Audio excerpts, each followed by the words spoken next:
The first episode of The Mandalorian showed us an oh-so-familiar Mandalorian-style helmet, which might have had our nostalgia sensors pinging. If you haven't had a chance to catch the episode yet, you'll want to hit pause and do so, because there are going to be major spoilers. By the end of the episode, the Mando had a shiny new shoulder pauldron thanks to a chunk of Beskar steel. What is this mysterious metal, and why is it worth so much in a post-Empire world? Let's take a closer look at the history of the Mandalorian armor and how Beskar steel might have an important role to play in the future of the series.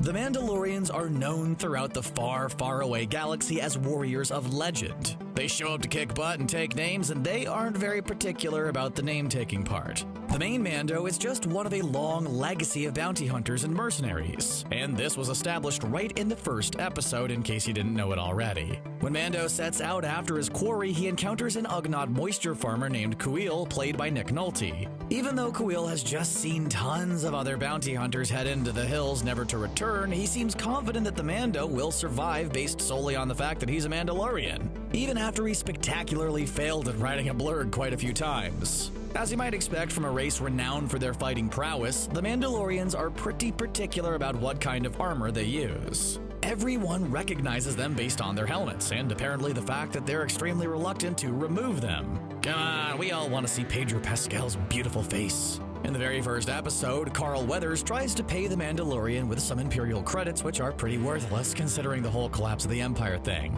So worthless, in fact, that he would rather take half the money in another less outdated currency, regardless of whether or not the credits still spend or not. But then he gets a tip about a much more lucrative, albeit off-the-books job from the client. He's reluctant to take the mysterious and difficult job until he learns that the client is offering something called Beskar steel. As you've probably guessed, it's what most sets of Mandalorian armor is made out of. When Mandalore was under Imperial control, Sabine Wren designed a super weapon called the Arc Pulse Generator, or as she referred to it, the Duchess. It was designed to heat up Beskar steel to crazy high temperatures. So high, in fact, that it would absolutely annihilate anyone wearing it. This made the legendary Mandalorian iron a liability instead of a source of great strength. Although Sabine later defected and tried to destroy the prototype, the Empire was able to salvage it and use it against the Mandalorians during the Civil War. It was eventually destroyed, but not before it did a lot of damage. While it can shrug off a direct blow from a blaster, a lightsaber could pierce it. It would have to be a full-on strike and not a glancing blow, but it could be done. It's lightsaber resistant, but definitely not lightsaber proof. Get ready, because I'm going to drop some deep, deep Star Wars lore on ya. Jedis use lightsabers. I know, I'll give you all a minute to digest that information. The first episode ended with the Mandalorian discovering a cute little green baby of the same species as the late great Master Yoda. Now, we took a deeper look at the ending in another video, so I'll keep it brief here. The client is looking for baby Yoda, preferably alive, and I can't imagine it's for an altruistic reason. He probably doesn't want to adopt it and give it a safe, loving home. Hiring someone to chase down a baby on the holy holiday of Life Day is pretty grim.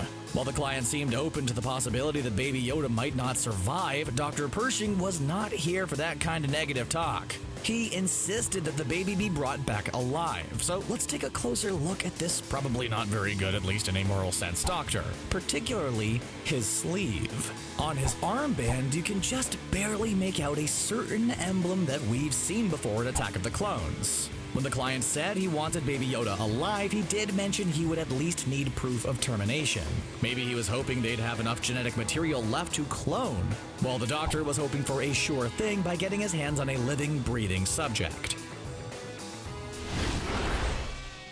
We did another video on the significance of Baby Yoda, so I won't get too into that here. But suffice it to say, it's a race nobody knows much about.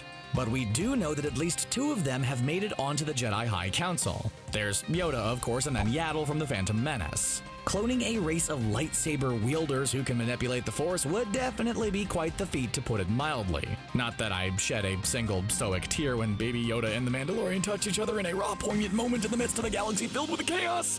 But if the remnants of the Empire do get their hands on Baby Yoda or find some other way to get lightsabers on their side, Beskar steel armor could give Mandalorians at least a chance of fending them off. When the Mando visits the armorer, she makes him a pauldron and says she's going to use the rest of the metal to create items for foundlings. She also mentioned a purge. So it certainly seems as though Mandalore is in a period of rebuilding. Another notable bit of their conversation involves a signet. She asks Mando if his signet has been revealed, and when he says not yet, she seems confident it will happen soon. In a lot of the non-canon Star Wars stories, signet rings are used to represent someone's allegiance to groups like the Rebels, Empire, or Jedi. But since this takes place after the fall of the Empire, it seems unlikely this is the kind of signet they're talking about. Instead of signifying a political affiliation, it probably has something to do with particular Mandalorian clans. So in addition to practical uses for Beskar steel, there's clearly some deeper meaning here for the people of Mandalore. In Star Wars Rebels, it was established that Beskar steel armor is not something you throw out and replace every few years.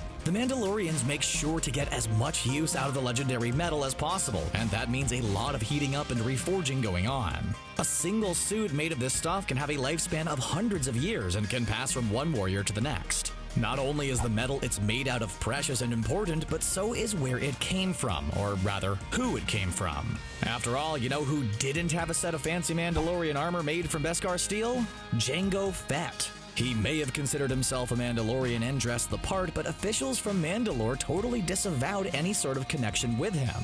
Jango claimed to hail from Mandalore, but officials said that was just a cover story and he really stole a set of armor. Instead of being made of fancy and nearly indestructible Beskar steel, the armor was rumored to have been constructed of Durasteel alloy. While he might not have been considered a real Mandalorian, he still became the best bounty hunter in the galaxy, even with his less than elite armor. So let's give credit where credit's due. But of course, Jango also got recruited by the dark side and agreed to provide a genetic cloning template in exchange for a whole boatload of Republic credits and being able to keep one of the clones as his son. Which is kind of creepy, really. His son, clone boy, of course, being the notorious Boba Fett, who wore his father's non-Beskar steel armor. He might not have been a true Mandalorian depending on who you ask, but he did carry on the tradition of wearing his predecessor's armor, and that's a big deal. We all know that Boba worked for Jabba the Hutt, but he was also largely responsible for keeping the Mandalorian legacy alive throughout the galaxy. Yes, even if he wasn't a real Mandalorian according to the officials of Mandalore. For some reason, the average citizen of this particular galaxy doesn't seem bothered by the distinction. After the fall of the Empire, it seems likely that the remaining Mandalorians are probably all the more eager to distance themselves from Jango Fett and all associated clones of him.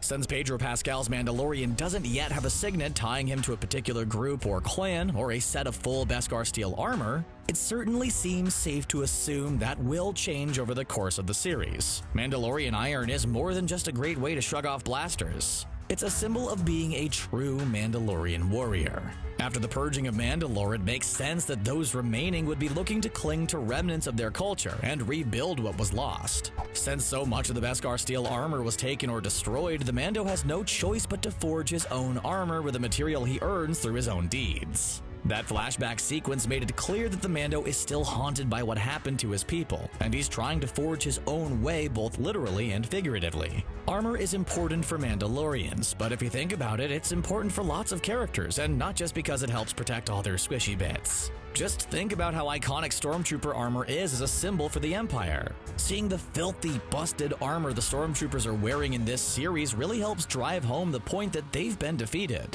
Well, that and the fact that their heads are literally on pikes, that also helped really drive the point home. As I mentioned earlier, Mandalorians are loath to remove their helmets, which makes them easy to recognize. But in Star Wars Rebels and Clone Wars, many characters walk around with scandalously bare faces, and it's not treated as a big deal. But these characters were also living on Mandalore surrounded by their own people. It's possible the rules of helmet wearing were more relaxed during that time. Before all the drama and destruction, the citizens of Mandalore probably didn't need to cling to their traditions that tightly, especially considering how the Duchess Satine was trying to distance Mandalore from its warrior past. But now that the Mando has precious little left, customs like leaving on his helmet went from being quaint to being an important way to connect to the past. His current armor is definitely enough to render him recognizable to outsiders, but apparently it's not enough to satisfy himself as a Mandalorian warrior. His armor is an important part of who he is and where he comes from. A legendary hero needs legendary armor, even when he has to make it himself. Well, what do you think about the idea that Beskar metal will become an important component of the show? Let us know what you think in the comment section below, and then click on that subscribe button for the latest videos from CBR. Bye for now.